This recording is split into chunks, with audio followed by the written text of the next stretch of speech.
Hello my dear friends, welcome back to the class of Dilip sir science English. स्वागत है बच्चों आपका। आज हम करने वाले हैं गाला असाइनमेंट का पेपर नंबर 6।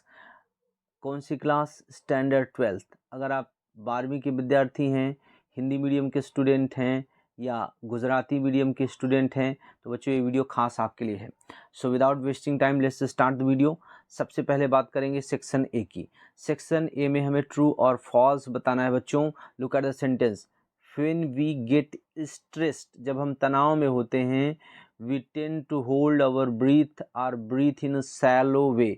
मतलब हमारी प्रवृत्ति क्या हो जाती है, हम या तो अपनी सांस को थोड़ा रोकते हैं या सांस को बहुत हल्के तरीके से, छिछले तरीके से लेते हैं। मतलब कंप्लीटली लंग्स में हम हवा भरते नहीं, थोड़े थोड़े सैलो वे से श्वसन करते हैं। अकॉर्डिंग टेक्स्ट बुक, किताब के हिसाब से बच्चे ये सेंटेंस क्या है? ट्रू है। Okay, C the next sentence. Love will overrides high steam dot x with a module of name low steam dot x. ये सेंटेंस क्या है? फॉल्स है। क्यों फॉल्स है? इसका मतलब समझ लें कि जो लव है वो हाई स्टीम, उच्च आत्मसम्मान को विथ मॉड्यूल, एक इसका मॉड्यूल है जिसको कहते हैं निम्न आत्मसम्मान से ओवरराइड कर देगा। जबकि होना क्या चाहिए था? Love will override low steam dot x with A module named high steam dot x. तब ये क्या होता? सही होता। अभी इसके हिसाब से क्या है? फॉल्स है। पॉइंट नंबर 3 क्या है? Disneyland is the example of world's whim. Whim का मतलब होता है शंका, सनक। सनक समझते ना? सनक। ये जो Walt Disneyland example of world whim, Walt की सनक का एक उदाहरण है डिज्नीलैंड। सनक का उदाहरण है? फॉल्स है, ऐसा नहीं है। अगला है नाना was over powered by the personality of नानी। ओवर पावर्ड का मतलब होता है किसी चीज़ के अभिभूत हो जाना। तो ये सेंटेंस क्या है? सही है, क्योंकि नाना के ऊपर नानी की पर्सनालिटी, व्यक्तित्व क्या हो गया था? हावी हो गया। तो इसके अकॉर्डिंग ये सेंटेंस क्या है? ट्रू है। ओके, तो एक बार समराइज कर देते हैं। पहला सेंटेंस ट्रू है, दूसरा फॉल्स है और तीसरा भी क्या है? फॉल्स है। ओनली फर्स्ट और फोर्थ सेंटेंस क्या है? ट्रू है। चलिए बच्चों, अगला है find and write the nearest meaning. समानार्थी वाला शब्द हमें फाइंड आउट करना है। इनअंडेटेड। इनअंडेटेड का मतलब होता है फ्लडेड, बाढ़ से भरा हुआ, बाढ़ आया हुआ। अब यहाँ पे है रिकवर्ड, यानी किसी चीज़ से कोई बीमार है पुनः ठीक हो जाए, रिकवर्ड हो गया। सस्टेन्ड माने किसी चीज़ को चलाते रहना। सर्वाइव्ड का मतलब जीवित रहना और ड्रॉन्ड का मतलब डुबो देना। और जब बाढ़ वाली सिचुएशन होगी तो बाढ़ क्या करेगी? बहा देगी, डुबा देगी। अब अगला वर्ड है एलिजिबिलिटी। एलिजिबिलिटी का मतलब बच्चों क्या होता है? योग्यता, कि आप इस काम के लिए एलिजिबल हो, योग्य हो या नहीं है। अब यहाँ कंपटीशन है। कंपटीशन का मतलब आपको पता ही है, प्रतिस्पर्धा होता है। रिचनेस समृद्धि होती है। एक्सपेरिमेंट माने क्या होता है? प्रयोग होता है। अब एक वर्ड है सूटेबिलिटी। सूटेबल का मतलब उपयुक्त होना, सूटेबिलिटी का मतलब भी क्या होगा? उपयुक्तता या योग्यता। तो इसके हिसाब से इसमें suitability is the right one. Disapproval. Approve का मतलब मान जाना, राजी हो जाना, स्वीकार कर लेना। लेकिन यहाँ डिस लिखा है, डिस लिखा है तो अपोजिट हो गया, असहमति। एक वर्ड है एक्सेप्टेंस माने स्वीकार करना। और उसके बाद एक वर्ड है यहाँ पर डिनायल। डिनायल का मतलब मना कर देना। हेटेड मतलब घृणा और एनायंस का मतलब क्रोध। अब देखो, डिसअप्रूवल असहमति देना और डिनायल का मतलब मना कर देना। मना कर दिए तो मतलब क्या दे दिए? असहमति दे दिए।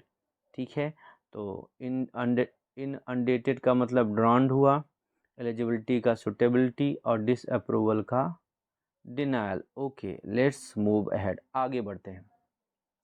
यहाँ पे बच्चों क्या सवाल है? Select the most appropriate language function from the bracket and write them against each sentence. Bracket में से सही लैंग्वेज फंक्शन हमको पहचानना है और जो सेंटेंस हैं उनके सामने लिखना है। पहला 8 नंबर का सेंटेंस देखिए। दो सी इज इंटेलिजेंट, यद्यपि वह बुद्धिमान है। She can not take rational decision. Rational meaning logical, वह तार्किक निर्णय नहीं ले पाती है। यद्यपि वह बुद्धिमान है फिर भी वह तार्किक निर्णय नहीं ले पाती है। बुद्धिमान है तो लॉजिकल डिसीजन लेना चाहिए, मतलब यहाँ पे क्या हो रहा है, कंट्रास्ट हो रहा है।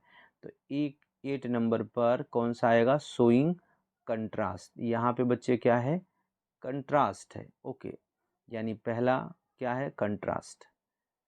8 नंबर क्या है यहाँ पर हमारा, क्या है, शोइंग कंट्रास्ट है। I wish there was a switch in my head that I could flick and turn off all the thoughts.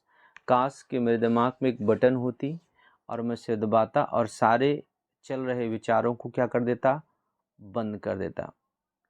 I wish यानी यहाँ पर इच्छा है, एक्सप्रेसिंग क्या है, डिज़ायर। विश मतलब इच्छा और डिज़ायर मतलब भी क्या होती है, इच्छा। तो यहाँ पर 9 नंबर क्या हो जाएगा आपका, expressing desire. I will deal with what ever happens when it happens. जो भी कुछ होगा, जब भी होगा तो मैं उसे क्या करूँगा, संभाल लूँगा, देख लूँगा। तो ये क्या है, स्ट्रॉन्ग होप है। स्ट्रॉन्ग होप का मतलब क्या हुआ, रुक जाओ, तीव्र इच्छा यानी मजबूत उम्मीद। सेंटेंस को फिर पढ़ लेते हैं, क्या लिखा है, I will deal with what ever happens when it happens, मतलब मैं देख लूँगा जो भी कुछ होगा, जब भी कुछ होगा। यहाँ पर एक वर्ड है स्ट्रॉन्ग, शोइंग डिटर्मिनेशन। डिटर्मिनेशन का मतलब होता है दृढ़ संकल्प। अब ये सेंटेंस हमें ये क्या लग रहा है, I will deal with what ever happens when it happens, जब भी कुछ होगा तो मैं उसे क्या करूँगा, देख लूँगा। जब भी होता है तो मैं उससे क्या करूँगा, उसके साथ डील कर लूँगा, मतलब उसके साथ मैं समझ ले लूँगा। यानी ये क्या है, शो कर रहा है, डिटर्मिनेशन शो कर रहा है। तो 10 नंबर पे क्या होगा, डिटर्मिनेशन होगा। और एक्सप्रेसिंग स्ट्रॉन्ग होप नहीं है, ये डिटर्मिनेशन है, क्योंकि यहाँ पर क्या कह रहा है कि जो भी कुछ होगा, I will deal with what ever happens when it happens, जो भी कुछ होगा, जब भी होगा, मैं उससे क्या करूँगा, डील कर लूँगा, मैं उसको देख लूँगा। सो शोइंग डिटर्मिनेशन है मेरे हिसाब से। चलें, अब एक अगला सवाल होता है बच्चों की, select and write the most appropriate response focusing the function given the bracket. Bracket में दिए हुए फंक्शन के अकॉर्डिंग हमें क्या करना होता है, रिस्पॉन्स चुनना होता है। अंकल और टीना के बीच में बात हो रही है। अंकल ने कहा आई वॉन्ट फॉरगिव यू, मैं उसे माफ़ नहीं करूँगा। How can see do such a thing, वह एक ऐसी चीज़ कैसी करती हैं। पैसिफाइंग का मतलब मेकिंग कूल, शांत करना है। Sorry uncle, calm down, I am sure she didn't mean to did. पहले में क्या है, माफ़ करो अंकल, शांत हो जाओ, मुझे पूरा विश्वास है कि उसका ऐसा कोई इरादा नहीं रहा होगा। सी इज़ अ ग्रेट फूल, बहुत बड़ी मूर्ख है। This time I am not going to defend her, उसे डिफेंड नहीं करूँगी, बचाऊँगी नहीं। तो इसमें क्या कह रहा है, पैसिफाइंग, शांत करना। तो शांत करने में यही है कि calm down, I am sure she didn't mean to that, शांत हो जाएं, मुझे पूरा विश्वास है उसका ये मतलब नहीं रहा होगा। अब सीमा और रोमा के बीच में बात हो रही। सीमा ने कहा ouch, I stepped on a nail, मतलब कील के ऊपर क्या हो गया, पैर पड़ गया। Rohan expressing concern, concern meaning चिंता व्यक्त करना। तो ए नंबर पे क्या है, वॉक केयरफुली, संभल के चलती। आर यू ब्लाइंड, क्या तुम अंधी हो। डी है केयरलेस गर्ल नॉट टॉलरेट, लापरवाह लड़की बर्दाश्त नहीं कर सकती। Option number C, are you all right, does your foot hurt, क्या तुम पूरी तरह से ठीक हो, क्या तुम्हारे पाँव में चोट तो नहीं आई। तो ये क्या व्यक्त कर रहा है, यहाँ पर चिंता व्यक्त कर रहा है, एक्सप्रेसिंग कंसर्न और वरी। तो C is the right answer of this question. 30 number पर बच्चों देखो, डैनी और टॉम के बीच में बात हो रही है। डैनी ने क्या कहा, I propose Bobby as your troop leader, Bobby को मैं तुम्हारे ग्रुप लीडर की तरह का प्रस्ताव देता हूँ। टॉम एक्सप्रेसिंग ऑब्जेक्शन, ऑब्जेक्शन का मतलब विरोध उत्पन्न करना। तो ऑप्शन नंबर ए देखो, no he is not a good leader, नहीं वह एक अच्छा लीडर नहीं है। ओके, वी डोंट माइंड, हमें कोई दिक्कत नहीं होगी, तो इसमें ऑब्जेक्शन तो बिल्कुल है नहीं। वाई ही ओनली, वही क्यों, वाई ही ओनली, वही क्यों। He will prove his worth, वह अपनी जो भी है वर्थ, अपनी कीमत को क्या करेगा, सिद्ध कर देगा। तो एक्सप्रेसिंग ऑब्जेक्शन है, तो no he is not a good leader, नहीं वह एक अच्छा लीडर नहीं है। ऑप्शन नंबर ए ही इसका क्या है, राइट आंसर है। ठीक है। 40 नंबर का जो सवाल है, रॉबर्ट और आलमंड के बीच में बात हो रही है। रॉबर्ट ने कहा give me all your money और आई विल शूट, पूरा जो भी तुम्हारे पास पैसा है सब दे दो, नहीं तो मैं तुम्हें गोली मार दूंगा। रिक्वेस्ट बताना है। टू डेनी, मना करना। Do you think I will give in, क्या लगता है तुम्हें मैं दे दूंगा। ओके, टेक दिस अवे, ठीक है ले लो। Option number C, please don't kill me for God sake, ईश्वर के लिए मुझे मत मारो। तो ये यहाँ पर क्या है, ये आपका राइट आंसर है। एक्सप्रेसिंग रिक्वेस्ट का प्लीज़ भी आ गया और उसमें ये अर्थ भी आ रहा है कि प्लीज़ डोंट किल, कृपया मुझे मत मारो, ईश्वर के लिए। अब अगला जो सवाल है 3 मार्क्स का, select and write the most appropriate question to get underline words or phrases that answer, यानी फ्रेमिंग क्वेश्चन वाला ही है, सेंटेंस है। विथ हैवी हर्ट्स, यानी भारी मन से, दुखी मन से, वी होस्टेड नानाज बैर अवर सोल्जर, हमने नाना की अर्थी को अपने कंधों पर उठाया। अब ऑप्शन दिया हुआ है, what did we hoist over shoulder, कंधे पर क्या उठाया था, तो आंसर क्या आएगा, नानाज बैर। How did he host Nana's bier over, कैसे उसने कंधे पर हमने नाना की अर्थी को उठाया था। हाउ डू वी होस्ट, कैसे उठाते हैं। What feeling did we hoist Nana's bier over her, what feeling did we hoist Nana's bier over, इसमें option number B is the right one. How did we hoist Nana's bier over soldier, नाना की अर्थी को हमने कंधों पर कैसे उठाया। With heavy heart we hoisted Nana's bier over our soldiers, इसलिए ये आंसर नंबर बी क्या है, राइट है। अगले क्वेश्चन पे चलते हैं बच्चों, 16 पर। The most ferocious kind of ants are driver ants of Africa, सबसे खूंखार खतरनाक प्रकार की जो चींटियां हैं वो अफ्रीका की ड्राइवर चींटियां हैं। The most ferocious kind of ends, इसी पे अंडरलाइन है, इसी के लिए हमें सवाल तय करना है। What are the driver ants of America, क्या है। Who are the driver ants Africa, कौन है। What kind of ant are driver ants Africa, किस प्रकार की चींटियां हैं, that is the right answer. What kind of ants are driver ants of Africa, Africa के ड्राइवर चींटियां किस प्रकार की चींटियां हैं। ओके, यही आंसर सही है। फिर नानी पास्ट अवे, नाना वाज 85, जब नानी गुजरी तब नाना लगभग 85 साल के था। व्हाट हैपेंड व्हेन नानी, इस पर क्या हुआ। व्हाट वाज नाना व्हेन नानी पास्ट अवे, नाना क्या थे। How old was Nana when नानी पास्ट अवे, जब नानी गुजरी तो नाना कितने साल के थे। तो आंसर आपको मिल गया 85। ओके, इस तरह से बच्चों हमने सेक्शन ए कर लिया। अब सेक्शन बी पर चलेंगे। Okay, let's start section B. Section B में सवाल क्या है वो देखते हैं। Read the extract and answer the question, paragraph पढ़ना है और सवालों के जवाब देना है। क्वेश्चन नंबर 18 क्या कहता है, how does Truth claim that she is equal to man, Truth कैसे दावा करती हैं कि वो पुरुषों के बराबर हैं। अब यहाँ पर फर्स्ट लाइन में देखो, I could work as much and eat as much as a man when I could get it and bear the less as well as। अब यहाँ पर सेंटेंस पे ध्यान दो। क्वेश्चन क्या था कि ट्रूथ कैसे दावा करती हैं कि वो मैंस के, पुरुषों के इक्वल हैं। तो यहाँ पे जो पहली लाइन क्या कह रही है कि I could work as much and eat as much as a man, यानी एक पुरुष जितना खा सकता है, जितना काम कर सकता है उतना मैं भी कर सकती हूँ जब भी मुझे प्राप्त होगा। And bear the lash as well है, और साथ साथ में मैं दंड भी, चाबुक भी सह सकती हूँ।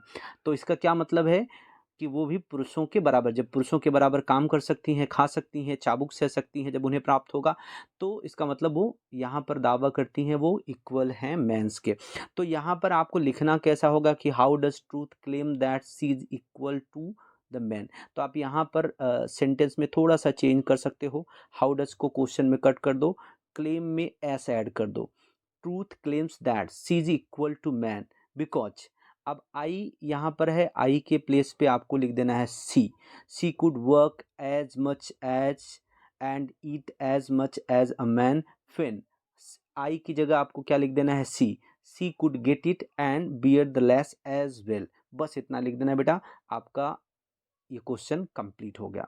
Now see the next question, what grief has Sojourner Truth suffered. किस पीड़ा को सोजर्नर ट्रूथ ने सहा। सी दिस लाइन कि I have borne 13 children and seen most of all sold off slavery when I cried out with my mother's grief none but Jesus heard me. अब यहाँ पर ये लाइन क्या बताती है कि मैंने 13 बच्चों को जन्म दिया था एंड मोस्ट ऑफ को मैंने गुलामी में बेचे जाने के लिए देखा, और जब मैं दर्द में रोई चीखी माँ की तड़प में, तो किसी ने नहीं, केवल सिर्फ जीसस ने मुझे सुना। तो ये लाइन क्या बताती है कि सुरजनर ने क्या किया है, दर्द सहा है। व्हाट ग्रीफ सुरजनर हैज़ सफर्ड, क्या उन्होंने पीड़ा सही है। तो यहाँ पर जो लाइन है, I have borne 13 children and seen most of all sold off slavery and when I cried out with my mother's grief none but Jesus heard me. बच्चे थोड़ा थोड़ा इसमें चेंज करना पड़ेगा। वो चेंज क्या करना है, यहाँ लिखा है जो आई हैव, आई के प्लेस पे आपको लिख देना है सी, और जो सी सिंगुलर हो गया तो हैव के प्लेस पे आपको क्या करना है, has. She has borne 13 children and seen most all sold off slavery and fin के बाद जो आई है इसके लिए भी हमें क्या लिखना है, she. When she cried out with, my की जगह लिख देना है her, mother's grief none but Jesus heard me की जगह क्या लिख देना है, हर। आई होप कि आपको समझ में आ गया होगा। जहाँ आई है वहाँ सी कर दीजिए, जहाँ मी है वहाँ हर कर दीजिए, और माई की जगह पे भी हर कर दीजिए। इस तरह से आपका पूरा सेंटेंस बन जाएगा कि यहाँ पर हम कर सकते हैं सोजनर ट्रूथ हैज़ सफर्ड। अब सी हैज़ गिवन, ये पूरा यही लाइन पूरा लिख देंगे, आंसर आपका आ जाएगा। सो लेट्स मूव अहेड, आगे बढ़ते हैं। अगला अगला पैराग्राफ है और उसका क्वेश्चन 20 है, who are cows where they are found. ये काउस क्या हैं और कहाँ मिलती हैं। तो यहाँ पर जो पहली लाइन है पैराग्राफ में, then there are ants that domesticate cows, यहाँ चींटियाँ हैं जो गाय पालती हैं, एंड मिल्क देम, और उनका दूध निकालती हैं। What we have called cow are a kind of green flea. तो आंसर मिल गया। और these are found on the rose leaves and on the leaves of beans, ये गुलाब की पत्तियों पर और बीन की पत्तियों पर, सेम की बीज पत्तियों पर मिलती हैं। क्वेश्चन है हु आर काउज। तो बच्चे जब भी हु वाला क्वेश्चन रहता है तो हु की जगह पर हमें सिर्फ जो आंसर है, तो हमने समझा यहाँ पर काउस कौन है, क्वेश्चन है काउस कैन है, the kind of green flea. तो अब हम लिख सकते हैं a kind of green fleas यहाँ प्लूरल कर देना, वाई को कट करके IES ऐड कर देना, तो ये क्या बन जाएगा आपको, green fleas. A kind of green fleas are cows, kind of green fleas are cows, where they are found, तो यहाँ पर दीज आर फाउंड या दे लिख देना, they are found on the rose leaves and on the leaves of beans. आपका answer बन गया। A kind of green flies are cows, they are found on the rose leaves and on the leaves of beans. Okay, next question है, how do ants use these cows, किस तरह से इस्तेमाल करती हैं इन काउस का। तो look at the next line, they give out a sweet Honey like liquid which the ants relish a lot. So the ants take these green fleas nest and keep them there. They feed them, protect them from the enemies, and they milk them, pressing their sides gently and making them give out their honey. यानी उनके sides को दबा करके, press करके उन्हें प्रेरित करती हैं उनका मिल्क यानी शहद देने के लिए। अब क्वेश्चन था how do ants use this cow, किस तरह से इनका इस्तेमाल करती हैं। तो यहाँ पर हम चाहें तो लिख सकते हैं they milk them pressing their sides gently and making them give out their honey, और इसी तरह से उनका वो क्या कर रही हैं, यूज़ कर रही हैं, इस्तेमाल कर रही हैं। और थोड़ा बनाना चाहते तो लिख सकते थे कि दे यहाँ पर, ये तो बस हो गया, इससे ज़्यादा लिखने की ज़रूरत नहीं है, 1 मार्क का क्वेश्चन है। अब लिखते तो क्या लिखते, they feed them, protect them enemies and milk them, तो बस यही लाइन सही है, they milk them pressing their sides gently by making give out their sweet like honey like sweet liquid. Okay, अब नेक्स्ट पैराग्राफ पे चलते हैं। Question पहले पढ़ते हैं 22 number. How many languages could Helen Keller read? कितनी भाषाओं को हेलन केलर पढ़ सकती है? अब यहाँ पर देखिए, I have papers magazine England, France, Germany and Austria. कौन कौन से कंट्री हुआ? इंग्लैंड, फ्रांस, जर्मनी और ऑस्ट्रेलिया। 4 कंट्री हुआ, तो कितनी लैंग्वेज को रीड कर पाएंगे? 4 लैंग्वेज। आपको क्या कर लेना है? Helen Keller could read. अब कुड को आप हेलन केलर को बाद ले जाइए। हेलन केलर कुड रीड, फिर यहाँ पर लिख दिए हाउ मेनी की जगह क्या लिख दिए? 4, या 4 वैसा भी लिख सकते हो और ऐसा भी लिख सकते हो। Helen Keller could read 4 languages. Helen Keller 4 भाषाएं पढ़ सकती थी। What did Helen Keller want to say about editors? Editors के बारे में वो क्या कहना चाहती थी? तो उन्होंने कहा not all the editors I have met can do that, they were on the overwork and misunderstood class. तो यहाँ पर आपको what did Helen Keller want to say about editors, editors के बारे में क्या कह सकती थी, क्या कहना चाहती थी? तो आप आंसर बना सकते हो। हेलन व्हाट डिड काट दीजिए, वांट की जगह क्या लिख देंगे? Wanted. Helen wanted to say about editors that they were an overworked and misunderstood class and not all the editors could read 4 languages। ये ऐड कर देना, not all the editors could read 4 languages, they were an overworked and misunderstood class। इस तरह से हमें कर देना है। हेलन केलर क्या कहना चाहती थी? तो ये भी बताई कि सारे लोग जो है 4 भाषाओं को नहीं पढ़ सकते। तो हम यहाँ पे कह सकते हैं कि Helen Keller wanted to say about editors that they could not read England, France, Germany and Austria newspaper and they were overworked and misunderstood class। यानी यहाँ के पेपर्स नहीं पढ़ सकते थे, या they can not read 4 language, 4 languages को नहीं पढ़ सकते थे, और ओवरवर्क मिसअंडरस्टूड क्लास है, अतिरिक्त काम किए है, गैर समझा हुआ वर्ग है। ओके, अगला पैराग्राफ देखते हैं। दीज एंड्स, अब क्वेश्चन है विच type of and keep the other and slave? किस तरह की चींटियाँ दूसरी चींटियों को गुलाम रखती है? तो यहाँ पे हमने पढ़ा कि one such type of red ant which are found in Europe, their slaves are taken from a type of black ant. मतलब which type of ants keep other ant slave, तो विच टाइप ऑफ एंड की जगह हमें क्या लिख देना है? Red ant. क्या लिख देना है? Red ants keep other ants as a slave. और बताना है तो यहाँ पर यूरोप की, तो red ant of Europe keep other ants as a slave. अब अगला क्वेश्चन है व्हाई डू, नेक्स्ट क्वेश्चन क्या है बच्चे? Why do the red ants ambush the nest of the black ant? काली चींटी के अंडों के ऊपर, घोंसलों के ऊपर लाल चींटियाँ अटैक क्यों करती हैं? तो लिखा है they ambush the nest of black ant abduct some of their eggs. मतलब यहाँ से आप बताना है when the red ants want slave they ambush the nest of the black ant abduct some of their eggs. यहाँ से हमें कर लेना है व्हेन द, या आप ऐसा बनाना चाहते हो तो द, यहाँ से बना सकते हो the red ants, do cut कर देना, एम्बस ठीक है।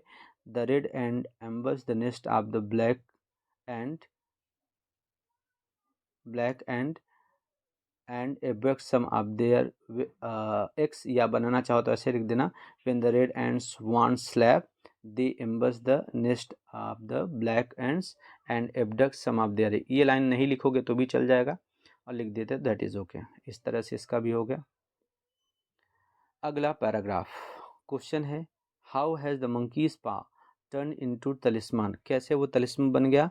व्हाई वाज इट्स सोडन, इसे ऐसा क्यों बनाया गया था? तो यहाँ पर देखो N old fakir put a spell on it, एक वृद्ध फकीर ने इसके ऊपर अभिमंत्रित कर दिया, एंड नाउ इट्स तलिस्मान। तो अब ये सवाल है कि how has the monkey's paw turn into talisman, why was it so done? अब यहाँ पर अगली लाइन है he was a very holy man and he wanted to show the fate rule people's life and that to interfere with the fate only cause deep sadness. अब वो क्या बताना चाहता था कि भैया नियति जो है वो क्या करती है? भाग्य पर शासन करती है लोगों के, अगर उसके साथ कुछ भी इंटरफियर किया गया तो डीप सैडनेस का, गहरे दुख का कारण बनेगी।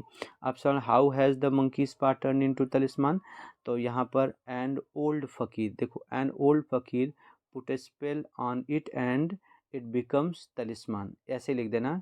N old fakir put a spell on it and now it has turn into talisman. और उसके बाद लिखा है why is was so done, तो he wanted to show that fate ruled over people's life and that to interfere with fate only cause deep sadness। ये line भी आपको mention करनी पड़ेगी, तब जाके आपका आंसर बन जाएगा।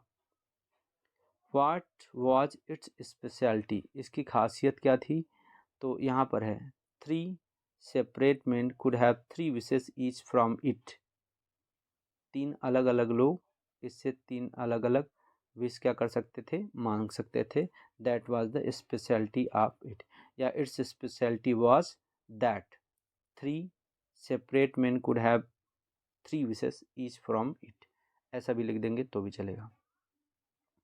अब बच्चों आ गया short note, Sojourner Truth and her life struggle, Sojourner Truth और उनके जीवन का संघर्ष, monkey's paw and its effect, बंदर का पंजा और उसका प्रभाव। कुछ तो आपको पैराग्राफ से भी मिल जाएगा ऊपर, कई बार बच्चों ऐसा होता है कि कोई ना कोई पैराग्राफ आया रहता है तो हम उसका भी यूज़ करके बना सकते हैं। Helen Keller's motivational message for the workers, श्रमिकों के लिए उनका प्रेरणात्मक जो है भाषण या संदेश क्या था। फिल इन द ब्लैंक्स पे आ जाते हैं सेक्शन बी में। पहला वर्ड है इमरजेंसी, दूसरा है पेयर, पेनिट्रेटिंग और सेफ। अब हमें फिल इन द ब्लैंक्स भरना है। Once I went absent mindedly to the shop in a boots in a of boots bought in an at some large firm, took my order without showing my any leather and I could feel his eyes the inferior covering of my foot। Okay, अब यहाँ पे हमें fill in the blanks भरना है, खाली जगह भरना है। इमरजेंसी मतलब आपको पता है आपातकाल की स्थिति होती है। पेयर मतलब जोड़ी, पेनिट्रेटिंग का मतलब घूरते हुए, देखते हुए, छिद्र करते हुए, शेप का मतलब आकृति। तो once I went absent mindedly into his shop in a pair of boots, एक जोड़ी जूतों में मैं उसकी शॉप में गया। एक नंबर पे क्या आएगा, pair, a pair of boots, bought in an emergency, कहाँ खरीदा था, इमरजेंसी में, क्योंकि आर्टिकल एन है और एन के साथ वॉवेल वाला ही वर्ड आएगा, तो इमरजेंसी ही है, बाकी कोई वर्ड वॉवेल वाला नहीं है, तो यहाँ पर कंफर्म क्या आएगा, इमरजेंसी। एट सब लार्ज फर्म में कहीं जाना था। He took my order without showing me any leather, कोई इंटरेस्ट दिखाए बिना उसने मेरा ऑर्डर ले लिया। And I could feel his eyes penetrating, 3 number पे क्या आएगा, penetrating, penetrating the inferior covering of my foot, छोटेपन से मुझे हल्का समझकर मेरे जूतों की तरफ वो क्या कर रहा था, निगाह लगाया हुआ था, देख रहा था। ठीक है, तो 1 नंबर पे आपको क्या लिखना है, पेयर, सेकंड नंबर पे इमरजेंसी और थर्ड नंबर पे क्या लिखना है, penetrating. Okay, now come to the section C. Section C में भी हमें पैराग्राफ पढ़ना है, उसके सवालों के जवाब देना है। Read the following passage and answer the question. After returning to India, Salim tried to get a job as an ornithologist with the Zoological Survey of India। Bharat के Zoological Survey of India में Salim Ali India वापस आने के बाद ornithologist की post के लिए नौकरी चाहते थे, but was rejected since he did not have MSc और पीएचडी, जैसा कि उन्होंने एमएससी या पीएचडी डिग्री नहीं की इसलिए उनको रिजेक्ट कर दिया। He decided to study further, आगे पढ़ना चाहते थे। To acquire eligibility for the job, job के लिए योग्यता हासिल करने के लिए आगे पढ़ाई करना चाहते थे। He wanted to Germany, went to Germany, Germany गए and got train under professor Stresemann, Stresemann के अंतर्गत उन्होंने क्या लिया, प्रशिक्षण लिया। और उसके बाद एन एक्नॉलेज ऑर्थोलॉजिस्ट, एक्नॉलेज मतलब फेमस, फेमस पक्षी शास्त्री थे बर्लिन में वो। However, when he came back to India, जब वापस आए, he found that there was still hardly any opportunity in this profession, का इस पेशे में बड़ी मुश्किल से ही कोई अवसर मिलता है या न के बराबर है। Another man would have given up in this discuss, अपमान में दूसरा आदमी होता कोई छोड़ ही देता, but not, सलीम ने नहीं किया ऐसा। He decided to create an opportunity, खुद अवसर को उत्पन्न करने का निश्चय किया। He went to Bombay natural history society BNHS में गए and offer his free service for conducting regional ornithological survey, यानी रीजनल क्षेत्रीय आर्थेनोलॉजिकल पक्षी शास्त्र का सर्वे करने का अपना ऑफर रखा, भैया हम फ्री में काम करेंगे, हमको यहाँ पर रख लो। ओके, ना अब क्वेश्चन हमें देखने हैं और क्वेश्चन के आंसर देने हैं। Why was Salim Ali not given a job as an ornithologist, क्यों उनको आर्थेनोलॉजिस्ट के रूप में नौकरी नहीं मिली। आप देखो यहाँ पर he was rejected since he did not have an MSc और PhD डिग्री। तो बस आपको क्या करना क्या है, वाज को सलीम अली के बाद लिखना है, वाई कट कर देना है। Salim Ali was not given a job as an ornithologist because के बाद या since he did not have NSc और PhD डिग्री। बस आपका क्वेश्चन नंबर 1 हो गया। How did Salim Ali create an opportunity for himself, अपने लिए उन्होंने अपॉर्चुनिटी अवसर को कैसे ढूंढा।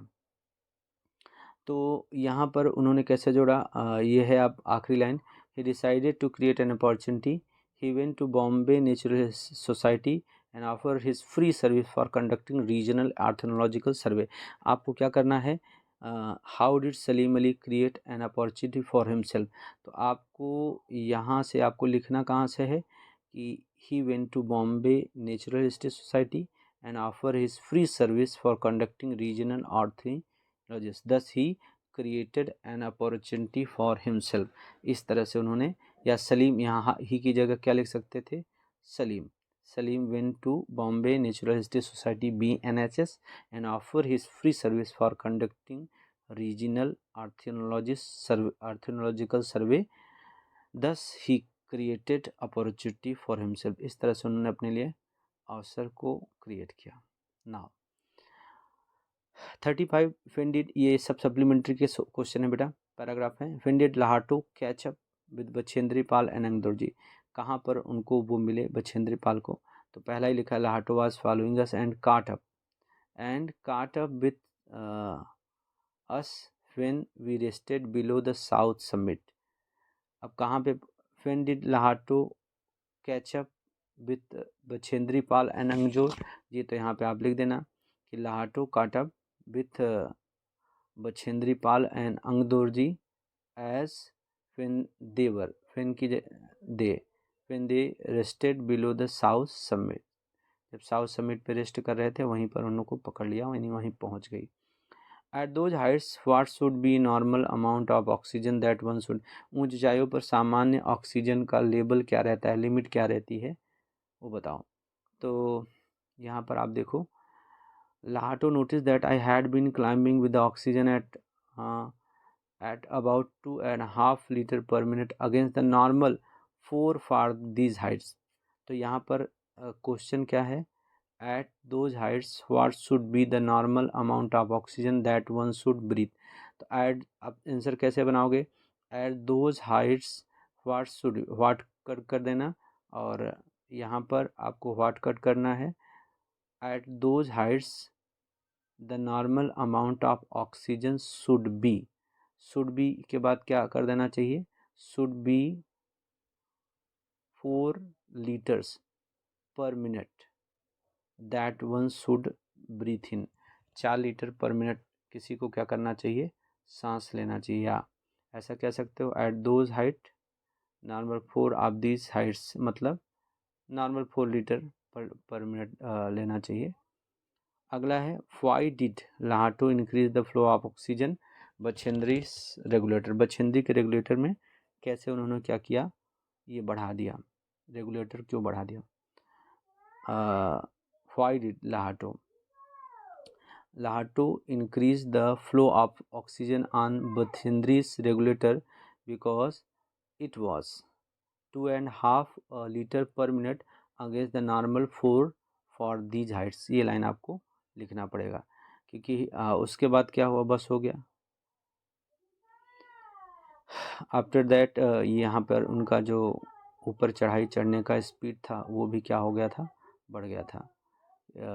After he increase the oxygen flow on my regulator I found even the steeper stretches comparatively easy, आसान हो गए, लेकिन ये हमें नहीं लिखना था। Why did Lhatoo increase the flow of oxygen on Bachendri's regulator. क्यों बढ़ाया था? तो आप देख रहे हो कि इतनी हाइट पर यहाँ पर अबाउट 2.5 लीटर पर ले रही थी और नॉर्मल रेंज क्या होती है, इतनी होती है, और इसलिए इनको बढ़ाना था। इस तरह से सेक्शन सी का ये सवाल हो गया। अब है read the following and right a summary, also suggest a suitable title. Summary पढ़ना है, सारांश देना है, इसका सुटेबल टाइटल देना है। A guru had two disciples who were in the habit of arguing with each other. Often they accompanied Guru when he sent up the pilgrimage. दो चेले थे जो अक्सर अपने गुरु के साथ रहते थे। जब भी गुरु कोई तीर्थ यात्रा पर जाते थे तो भी उनके साथ क्या करते थे, चले जाते थे। लेकिन उनकी आदत थी कि हमेशा आर्गूमेंट करते रहते थे। टहलते समय, चलते समय भी बिल्कुल वो शांत नहीं रह सकते थे। और each one stuck to his point view unwilling to see truth in the other. एक जगह किसी मामले में फंस गए सच न बोलने की वजह से। One day the guru set out for the capital. राजधानी के लिए निकले। The two disciples accompanied him. दो और वो भी उनके साथ आए। एज यूजुअल, हमेशा की तरह। Argued very over mini issues, most of which were useless. फालतू की चीज़ों पे बहस कर रहे थे। A heavy shower detain prevented from living doing something then midway at the rest house. बाकी कि घर पहुंचने से पहले ही बारिश हो गई, मध्य रात्रि में ही। They resume their journey after rain subside. जब बारिश घटी तब आगे बढ़े। By the time they approach the town, शहर में पहुंचे। इट वॉज पास मिडनाइट, आधी रात के पार हो चुका था। The capital was protected by high circular वाल। चौगिर्दी चारों तरफ एक सर्कुलर वाल से इसको, किले को क्या किया गया था, प्रोटेक्ट किया गया था। और गेट भी लगे थे। Use to block the midnight by sentry, संतरी के द्वारा उसे रात को बंद किया। Soldiers who guard them building who camped atop of wall. वो जो कहाँ पर कैंप लगाए हुए थे, वॉल की टॉप के ऊपर उन्होंने कैंप लगा के रखा था और उन लोगों ने इसको क्या कर दिया, बंद किया था। तो यहाँ पर आप कह सकते हो कि a gurus two disciples have habit of arguing everywhere they went with their guru. हर जगह अपने गुरु के साथ जाते हैं। तो अब once they were going to the journey to the, यहाँ पर कहाँ जा रहे थे, a heavy shower detained them midway at the rest house. They resume their journey after the rain subside. By the time they approach the time it was midnight. Capital were protected by a, हाँ, sentries के द्वारा protect था। उन्हें बाहर ही रुक जाना पड़ा, उन्हें अंदर नहीं जाना, नहीं जाने दिया गया। क्यों नहीं जाने दिया? क्योंकि लेट एंट्री नॉट अलाउड। ठीक है, लेट एंट्री नॉट अलाउड। अब देखो, read the news clipping and answer the question. News clipping पढ़ना है और सवालों के हमें क्या करना है, जवाब देना है। Read the news clipping and answer the question. Thursday July 14, 2010 MC decided to take all tax services online. Ahmedabad municipal corporation ने क्या डिसाइड किया है कि सारे टैक्स को कैसे लेंगे, ऑनलाइन लेंगे। अब यहाँ पर आप समझो, क्वेश्चन है why has AMC to decide to take all tax service online. सारे टैक्स सर्विस ऑनलाइन क्यों लेना है, ऐसी योजना SMC ने, AMC ने क्यों बनाई? तो यहाँ पर आप देखोगे, पहली लाइन लिखी है, following large scale irregularities in tax department, the Ahmedabad Municipal Corporation has decided to make all tax service online। बस ये पहली लाइन लिख देना, आपका पहला क्वेश्चन होगा। Following large scale irregularities, tax department में बड़ी अनियमितता के बाद उन्होंने डिसीजन लिया। तो अगले क्वेश्चन पे चलते हैं। What online facilities available with AMC at present. वर्तमान समय में AMC में कौन सी सुविधाएं हैं? तो कौन सी सुविधाएं AMC में प्रेजेंट में क्या हैं, उपस्थित हैं? तो देखना पड़ेगा प्रेजेंट में क्या है। एट प्रेजेंट, हाँ, at present only name transfer application on be done online but now AMC plans to make. बस यहाँ पे एट प्रेजेंट में क्या है, only name transfer application can be done online. केवल नाम का एप्लीकेशन क्या है, ऑनलाइन किया जा सकता है। Citizen can now apply online various tax related issues like, future में होगा, अभी नहीं है। फिर अगला क्वेश्चन है, which online services will be available with MC now onwards. आगे कौन सी ऑनलाइन सर्विसेज एमसी के द्वारा दी जाएंगी, तो आपको यहाँ से मिल जाएगा कौन सी सर्विसेज एप्लीकेशन आपको ऑनलाइन फ्यूचर में मिलेगा। Various tax related issue, transfer of name property holder, new assessment bill and others documents needed for the application will have be uploaded. AMC office के द्वारा ये सारी चीज़ें क्या होंगी, मिल जाएंगी आपको। अब अगला सवाल है, how is property assessment is done at present. वर्तमान समय में ज़मीन का या प्रॉपर्टी का मूल्यांकन कैसे किया जाता है। तो यहाँ पर आप देख रहे हो, the MC plans to make property assessment also app based at present. यहाँ से आपको लिखना है, at present ward inspector go door to door and measurement manually and then note the details which are then entered in system। इस तरह से वर्तमान में ये हो रहा है। अगला क्वेश्चन है, what will be advantage of app based property assessment. यानी एप्लीकेशन आधारित प्रॉपर्टी असेसमेंट मूल्यांकन में क्या लाभ होगा। अब यहाँ पर both these system have been developed and are under trial। Vakil said to eliminate such there are possibility records being tempered base app developed the area the area of the property will be integrated with GIS system based and the factors will upload on the app।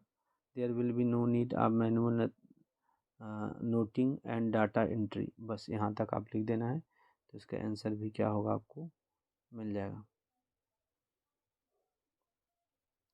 अब ये poem है और ये poem को पढ़ने के बाद हमें इस क्वेश्चन के आंसर देने हैं।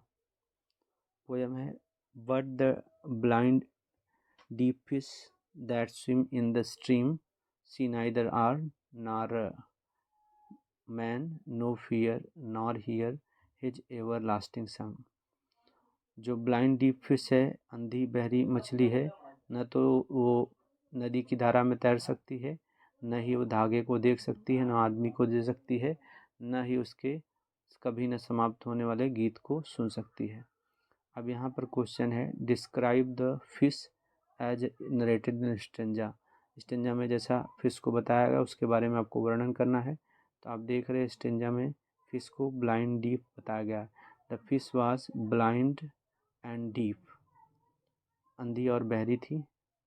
What can it not do, वो क्या नहीं कर सकती थी। तो यहाँ पर लिखा है, इट कैन नॉट सी, ये देख नहीं सकती थी। इट कैन नॉट सी, वो देख नहीं सकती थी। नॉर हियर, और न ही सुन सकती थी एवरलास्टिंग सॉन्ग को, एवरलास्टिंग सॉन्ग गीत को। What does the fish stand for, fish को किसके लिए संबोधित किया है। तो human being, the fish is stand for human being, मानव के लिए उसे स्टैंड किया है, प्रतीक बनाया गया है। फिर एक और पैरा है, रिमेंबर स्टेंजा है पोएम का, no man are strange no countries are foreign. याद रखो कोई देश विदेश नहीं है और कोई लोग विदेशी नहीं हैं। Beneath all uniform single body bridge, सभी पोशाकों के नीचे एकल शरीर श्वसन करता है, लाइक ओवर हमारी तरह। The land our brother walk upon is earth like this, जिस धरती पर हमारे भाई लोग चलते हैं हमारी धरती के जैसी है। इन विच वी ऑल शैल लाई, जिसमें हम सभी लेटते हैं। दे टू, वे भी are aware sun and air and water, उनको भी सन वाटर एयर से अवगत है, ज्ञात है। And peaceful harvest wars long winter, वो भी शांतिपूर्ण ढंग से काटी गई फसल से भोजन करते हैं और लंबी सर्दियों और युद्ध के बाद वो भी क्या होते हैं, पीड़ित होते हैं। What breathes beneath all uniform, सभी यूनिफॉर्म के नीचे क्या ब्रीथ करती है, अ सिंगल बॉडी। तो यहाँ पे व्हाट की जगह क्या लिख देंगे, a single body breathes beneath all uniform. Where shall we all lie in end? हम सभी कहाँ इंड में लेट जाते हैं? We all shall lie on the earth. On the earth. हम सभी कहाँ पर लेट जाते हैं अंत में? The land our brothers walk upon. यानी on the earth लिख दो, उसी पे हम सभी क्या करते हैं? लेट जाते हैं. अब आ जाते हैं सेक्शन डी पर. सेक्शन डी का पूरा सोल्यूशन मैं आपको एक साथ आगे बताता हूँ. Let's see section D with the solution. Section D में जो पहला क्वेश्चन है 49 और 50 नंबर का, do as directed. Do as directed 4 marks के क्वेश्चन आते हैं. एक चेंज द टेंस का होता है और दूसरा चेंज द वॉइस का होता है. So let us look first sentence. First of all we bought tickets from the ticket window. सबसे पहले हमने टिकट विंडो से टिकट खरीदा. Then our uncle called a coolie to carry our luggage. फिर हमारे अंकल ने एक कूली को लगेज कैरी करने के लिए बुलाया प्लेटफॉर्म पर. आवर अंकल पेड हम 200. हमारे अंकल ने उनको 200 पे किया, चुकाया. अब स्टार्ट लाइक दिस में बच्चे क्या लिखा है? First of all tickets were bought. Look at the sentence. अब फर्स्ट ऑफ ऑल तो ऐसे ही वर्ड है, वो एज इट इज़ है फर्स्ट ऑफ ऑल. यहाँ पर वी सब्जेक्ट है. वी क्या है बच्चे? सब्जेक्ट है. बॉट क्या है? वर्ब है. और टिकट्स क्या है? ऑब्जेक्ट है. अब आप क्या देख रहे हो कि ऑब्जेक्ट को सब्जेक्ट के प्लेस पे लिख दिया है और उसके बाद यहाँ पर बाट क्या है? वर्ब की सेकेंड फॉर्म है, मीनिंग ये पास्ट इंडिफिनिट टेंस में है. कौन से टेंस में है? पास्ट इंडिफिनिट में. और पास्ट इंडिफिनिट में है और पास्ट इंडिफिनिट में सेंटेंस हो और पैसिव वॉइस बनाना हो तो हेल्पिंग वर्ब हमें वाज या वर्ब में से कोई एक चीज़ लेनी होती है. टिकट्स प्लूरल है तो यहाँ वर्ब ले ली गया और वर्ब की कौन सी फॉर्म यूज हो गई? यहाँ पर थर्ड फॉर्म. तो इससे हमको पता चल गया ये सेंटेंस बच्चों क्या है? पैसिव वॉइस में बना हुआ है. अब सेंटेंस पैसिव वॉइस में बना हुआ है यानी हमें क्या करना है? इस सेंटेंस को पैसिव वॉइस में चेंज करना है. तो लुक एट द लाइन कि first of all we bought ticket from the ticket window. First of all as it is है, उसको ऐसे ही लिखना है. वी क्या है? यहाँ पर सब्जेक्ट है और बॉट क्या है? वर्ब है. और टिकट्स क्या है? ऑब्जेक्ट है. तो हमने क्या करा कि ऑब्जेक्ट को कहाँ पे लिख दिया? सब्जेक्ट की जगह पे. और सब्जेक्ट को बाई लगा के हमें कहाँ लिखना होता है? ऑब्जेक्ट के प्लेस पे हमें लिखना होता है. तो इसको हमने देखो, tickets were bought from the ticket window by अस. हमने क्या करा? वी का क्या लिख दिया? यहाँ पर बाई अस लिख दिया और ऑब्जेक्ट को कहाँ पे ले गए? सब्जेक्ट के प्लेस पे. और फिर हमें वर्ब का टेंस आइडेंटिफाई करना है. हमें देखो यहाँ बॉट है, वर्ब की सेकेंड फॉर्म में पास्ट है तो वाज या वर्ब में टिकट्स प्लूरल है तो क्या है? वर्ब. तो यहाँ सेंटेंस बना first of all tickets were bought from the ticket window by us. Next sentence. Then our uncle called a coolie. Then ऐसे ही है. आवर अंकल क्या है? सब्जेक्ट है. कॉल्ड क्या है? वर्ब है. कूली क्या है? ऑब्जेक्ट है. तो बच्चों हमने क्या करा कि ऑब्जेक्ट को सब्जेक्ट जगह पर, देन एज इट इज अपने प्लेस पे है कूली और by plus by our uncle. अब टेंस पहचानो वर्ब का. वर्ब V2 है, वर्ब की सेकेंड फॉर्म है. पास्ट है तो वाज या वर्ब में से कूली के लिए क्या है? वॉच. तो देन अ कूली वॉच और वर्ब की थर्ड फॉर्म कॉल का थर्ड फॉर्म क्या हो गया? कॉल्ड. सेकंड थर्ड सेम है. Then a coolie was called by our uncle. और बाकी का लेफ्ट ओवर सेंटेंस क्या है? To carry our luggage to the platform. उसको एज इट इज लिख दिया. फिर लिखा है आवर अंकल पेड हिम 200. हमारे अंकल ने उसे 200 रुपये चुकाया. आवर अंकल क्या है? सब्जेक्ट है. पेड क्या है? वर्ब है. और हिम क्या है? ऑब्जेक्ट है. 200 ऑब्जेक्ट भी है, उससे भी बना सकते हैं. तो हिम को हम सब्जेक्ट की जगह पे लाएगा तो क्या हो गया? ही हो गया. और बाई आवर अंकल ऑब्जेक्ट की जगह पे आ गया बाई प्लस एजेंट. फिर वर्ब का टेंस आइडेंटिफाई करो. V2 है क्योंकि पेड लिखा है. वाज या वर्ब में से क्या है? वाज. और वर्ब की क्या आएगी? Third form. तो he was paid 200 by our uncle. तो इस तरह से ये पैसिव वॉइस हमने कर लिया. You can take the screen shot also afterward. अब ये अगला sentence. I have a word to say to my good friends the editors and the others who are move to pity me. मेरे पास एक शब्द है कहने के लिए मेरे अच्छे मित्रों एडिटर्स के लिए और जो दूसरे हैं जो मुझ पर दया दिखाते हैं. अब यहाँ पर बच्चे करना क्या है? Look at the sentence start like this में क्या लिखा है? आई हैड अ वर्ड. हैव के प्लेस पे क्या आ गया है? हैड आ गया. मीनिंग आपको इसे कौन से टेंस में बदलना है? प्रेजेंट फॉर्म को हमें क्या कर देना है? पास्ट फॉर्म में. तो जो बच्चों टेंस बदलना होता है, टेंस बदलने में हमें क्या करना होता है? केवल वर्ब को आइडेंटिफाई करना और उसी में चेंज करना होता है. So let's start. इसको समझने का प्रयास करते हैं अच्छे से. तो यहाँ पे सेंटेंस में सिर्फ हमें क्या आइडेंटिफाई करना है? वर्ब. तो यहाँ पर एक वर्ड है हैव क्या है वर्ब, इसका क्या कर दिया हैड। अब देखो टू से टू इन्फिनिटिव है और अदर्स हु आर यहाँ पे वर्ब है, तो अब हु के साथ आर आया था, आर का पास्ट क्या हो जाएगा वर। तो यहाँ पे क्या हो गया, I had a word to say my good friends the editors and others who were move to pity me.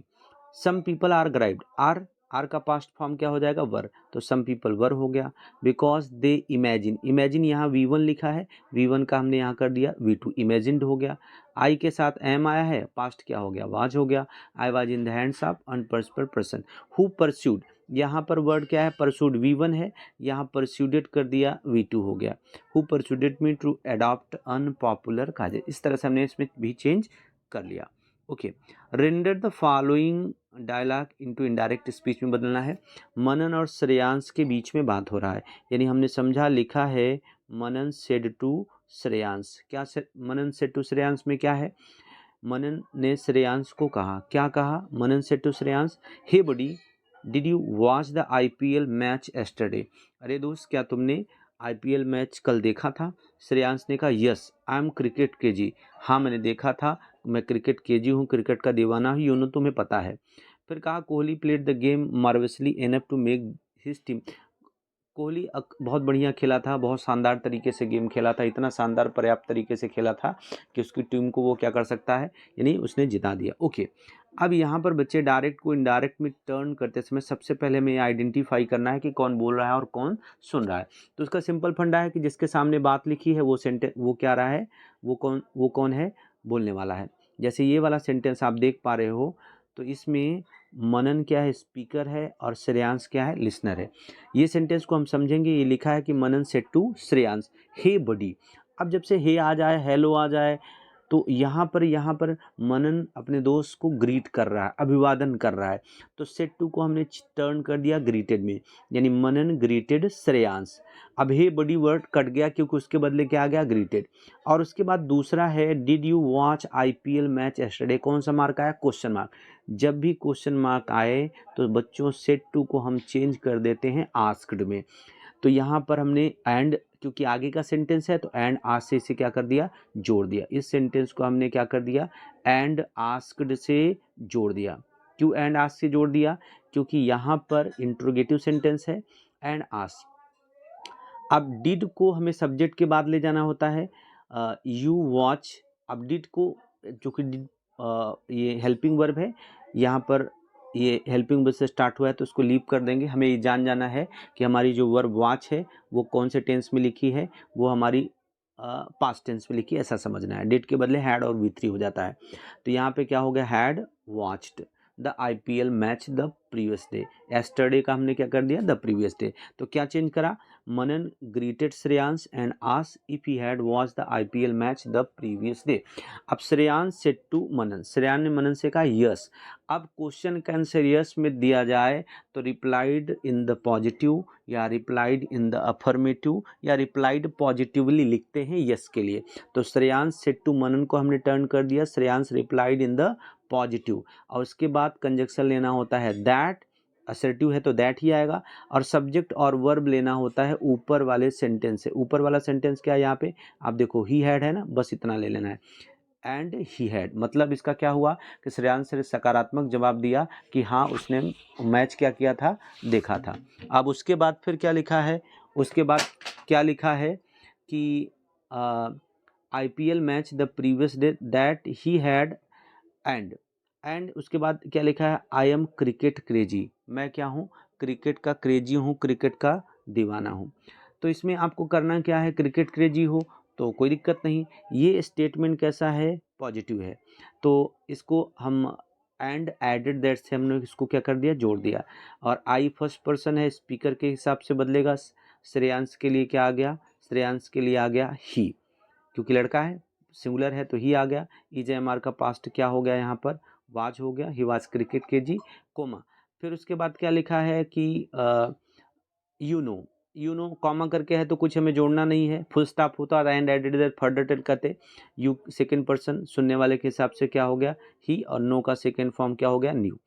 And उसके बाद उसने कहा कोहली प्लेड द गेम, और उसके बाद कहा तो एंड फर्दर टोल्ड से हमने जोड़ दिया, and further told Manan that Kohli, यहाँ प्लेड क्या है V2 है, तो V2 है तो हमें हैड और V3 में बदलना, had played the game marvellously enough to make his team win. तो इस तरह से हमने इसका क्या बना लिया, इनडायरेक्ट स्पीच कर लिया। नाउ कंप्लीट द सेंटेंस है, इसमें आधा सेंटेंस बना है, आपको फंक्शन के अकॉर्डिंग दूसरे सेंटेंस को बनाना है। लिखा है Virat Kohli is one of the, bracket में लिखा है most, showing comparison, showing comparison कहा था बच्चों सुपरलेट, यानी कोई ना कोई डिग्री में हमें क्या करना है, इसे चेंज करना है। तो हमें पता है कि वन ऑफ द हमेशा किस में आता है, सुपरलेटिव डिग्री में आता है। तो वन ऑफ द के बाद एडजेक्टिव में हमें क्या ऐड करना होता है, EST, और नहीं ऐड कर सकते हैं तो उसके पहले हमें क्या लिखना होता है, मोस्ट। क्योंकि ब्रैकेट में मोस्ट दिया है तो हमें मोस्ट वाला ही वर्ड ले लेना है। तो हमने क्या बनाया, Virat Kohli is one of the, ये पहले से है वन ऑफ द, अगर यहाँ पर बेस्ट क्रिकेटर्स मैंने बना दिया, यहाँ पे चूंकि वर्ड दिया है तो हम मोस्ट से बना सकते हैं। मैं आपको बताता हूँ कि कैसे आप मोस्ट से बना सकते हो। Virat Kohli is one of the most handsome cricketers, हमें यहाँ पे चेंज करना होगा बच्चों, हैंडसम क्रिकेटर्स। याद क्या रखना है बच्चे, यहाँ पर जो आप क्रिकेटर्स लिखोगे, वन ऑफ द बेस्ट की जगह आपको थोड़ा सा चेंज कर देना है, क्योंकि मैंने ध्यान नहीं दिया, यहाँ पर मोस्ट भी लिखा हुआ है, तो वन ऑफ द मोस्ट लिख देना है, द आप आर्टिकल है ही, बेस्ट को काट दो। Virat Kohli is one of the most handsome, एक वर्ड मैंने यूज़ कर दिया हैंडसम, क्योंकि मोस्ट में वही आता है मोस्ट के बाद जिसमें हम EST नहीं ऐड कर सकते, उस एडजेक्टिव के पहले हमें क्या लिखना होता है, मोस्ट, उसके पहले। तो Virat Kohli is one of the most handsome cricketers, ध्यान रखना है वन ऑफ द के बाद क्रिकेटर प्लूरल में आना चाहिए, जिस नाम से हम कंपेयर करते हैं वो प्लूरल में होना चाहिए। तो सेंटेंस बन गया, Virat Kohli is one of the most handsome cricketers. Clear, okay, let's move by. अगले सेंटेंस में देखो, अगला सेंटेंस लिखा है, यूज़ करना है आपको, यहाँ सेंटेंस में क्या लिखा है, वेदांत प्लेज क्रिकेट, वेदांत क्रिकेट खेलता है। एज लिखा है मेकिंग सपोजिशन, तो आपको पता है एज इफ आता है मेकिंग सपोजिशन में। ओके, तो करना क्या है, Vedant plays cricket as if he were Virat Kohli, करना क्या है, एज इफ आता है, सपोजिशन बताने के लिए तो एज इफ लिखा, और यहाँ वेदांत के हिसाब से हमने प्रोनाउन ले लिया ही। अब प्रोनाउन सिंगुलर हो प्लूरल हो कुछ भी हो, सबके साथ वर आता है, और उसके बाद किसी भी एक नाम से हम कंपेयर कर सकते हैं उस फील्ड के। तो वेदांत क्रिकेट खेलता है तो कर दिया, ऊपर विराट कोहली था लिख दिया, Vedant plays cricket as if you were Virat Kohli, Vedant cricket खेलता है मानो कि वो क्या हो, विराट कोहली हो। अब नेक्स्ट सेंटेंस देखो, had you told me, had you told me, अगर तुमने मुझे बताया होता, would express condition in the past, तो express condition in the past में दूसरे सेंटेंस में would have, could have, should have, must have, verb की थर्ड फॉर्म आती है। तो had you told me about your problem, थोड़ा सा मैंने ऐड कर दिया, had you told me about your problem, अगर तुमने अपनी समस्या के बारे में मुझे बताया होता, I would have given you the solution, मैंने तुम्हें क्या दिया होता, सोल्यूशन दिया होता। ओके, अब अगला सेंटेंस है, Mansi has gone to USA with view to का यूज़ करके सोइंग पर्पज बनाना है, विथ व्यू के टू के बाद वर्ब में ING वाला फॉर्म आता है। तो Mansi has gone to USA with a view to earning money, पैसा कमाने के पर्पज से मानसी कहाँ पे चली गई, अमेरिका चली गई, USA चली गई। Though we tried hard could showing contrast, दो से सेंटेंस स्टार्ट हुआ है, कंट्रास्ट बनाना है। तो though we tried hard we could not win the match, यद्यपि हमने कठिन मेहनत की लेकिन हम मैच जीत नहीं पाए। इस सेंटेंस को देखिए, combine the following sentence and make a meaningful sentence. I can not see the fire at the end of cigarette, मैं उनकी सिगरेट की अंत की जलती हुई आग नहीं देख सकते। इन दिस केस, इस स्थिति में, they also can not thread a needle in the dark, वे अंधेरे में सुई में धागा भी नहीं डाल सकते। लेट देम रिमेंबर दिस, यह बात उनको क्या करवा दो, याद दिला दो। Okay, now look at the sentence. तो इस सेंटेंस को हमने यहाँ से शुरू किया, लेट देम रिमेंबर दिस का क्या कर दिया, that, let them remember that if I can not see the fire at the in, यानी यहाँ इन दिस केस को हमने कट कर दिया, और इफ़ आई कैन नॉट के पहले क्या लगा दिया, if. Let them remember that if I can not see the fire at the end of their cigarette neither they can thread a needle in the dark, न ही वो सुई में धागा डाल सकते। इस तरह से हमने इसको कंबाइन कर लिया। और अगला सेंटेंस है, लास्ट सेंटेंस है, rewrite the paragraph correcting the underline error. Underline error को करेक्ट करते हुए हमें क्या करना है, पैराग्राफ को फिर से लिखना है। लिखा है Uttarayan cause the festival of kite. Uttarayan festival of kite कहता है उत्तरायण को कहा जाता है, तो यहाँ पे क्या आना चाहिए, is called. Sentence passive voice में बनेगा कि Uttarayan is called the festival of kite. The young boys and girls are fond of kites. The amazing matter of Uttarayan is that it falls on 14 January. सबसे अद्भुत रोचक मामला क्या है कि हमेशा हर साल 14 जनवरी को आता है। तो अमेजिंग के प्लेस पे क्या होगा, interesting. The interesting matter of Uttarayan is that it falls every year on 14। You can see the some colourful kites in the sky. The sun moves its direction.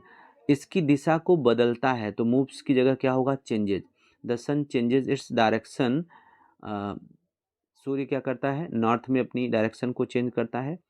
People gives arms to a needy. लोग एक ज़रूरतमंद को दान देते हैं। बहुत सारे लोग केवल एक ही ज़रूरतमंद को देंगे, कई ज़रूरतमंदों को देते हैं, यानी पूरी नीडी मतलब पूरी कम्युनिटी को शो करना। तो आर्टिकल ए की बजाय यहाँ क्या आएगा, आर्टिकल द, यानी people gives arms to the needy. लोग ज़रूरतमंद को क्या करते हैं, दान देते हैं। उसके बाद इंफॉर्मेशन टेस्ट ट्रांसफ़र है इस पेपर में, और ऐसे है जिसको आप करेंगे खुद। Thank you so much for watching the video till the end. Bye bye.